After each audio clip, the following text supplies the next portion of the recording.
I want to start investing with four single family rentals in the $40,000 to $50,000 range with seasoning.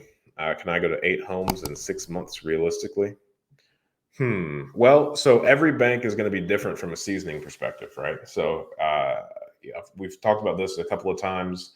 If you're talking to banks that are going to resell their loans to Fannie Freddie after they originate them on your behalf, then all the rules are going to be the same. The seasoning requirements are going to be about the same, and you're going to be put in this really cookie cutter type format.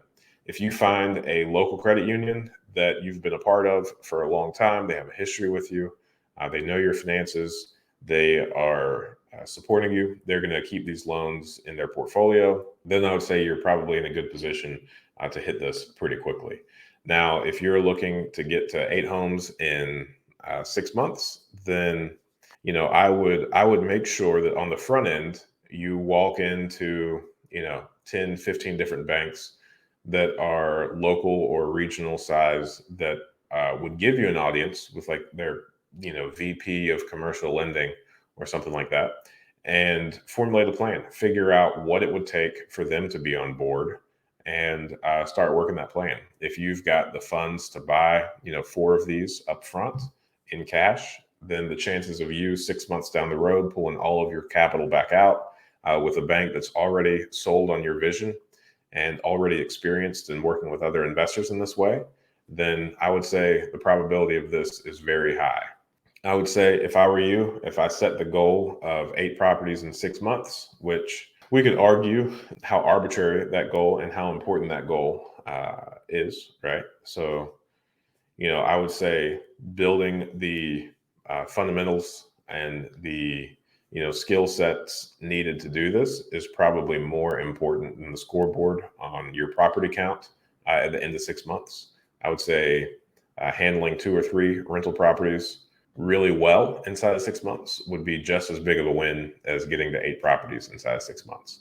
But if I were you and I were setting out to do this, my game plan would be finding some banks that are willing to kind of give you an audience, teach you the ropes of traditional finance, of what their bank in particular wants to see in a deal in order for them to be most comfortable lending on it.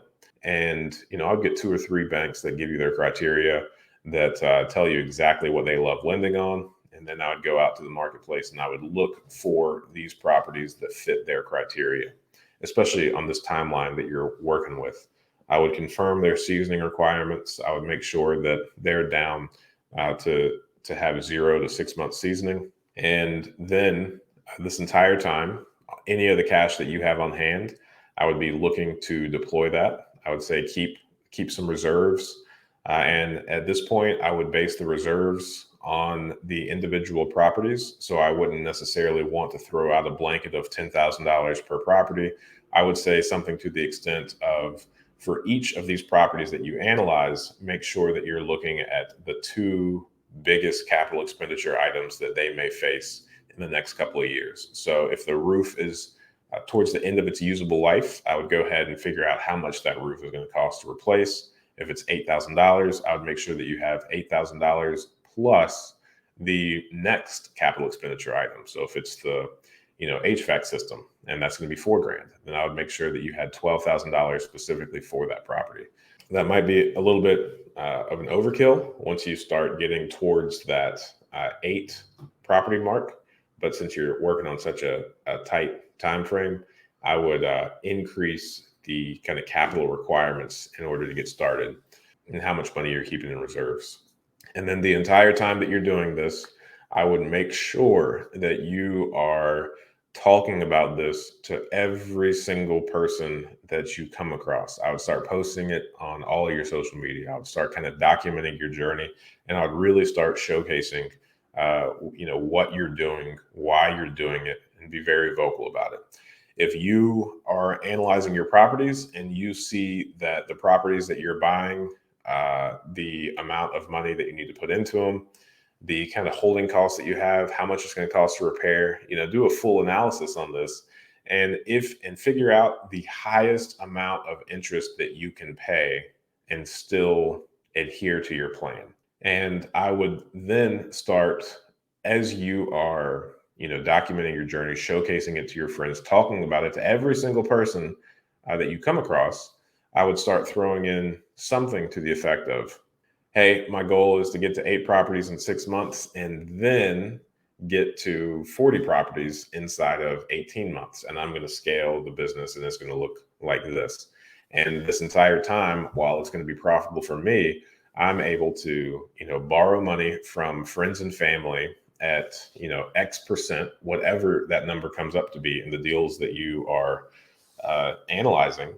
And I would say, and those are going to be interest only payments paid out on a monthly basis. And they're going to be secured by, whatever you have to provide as collateral, whether it's the first property that you were able to pay for all by yourself, or whether it is, a second position mortgage on, your personal residence, or whatever it is that you have to provide as collateral that you think it would be a good deal for your investors.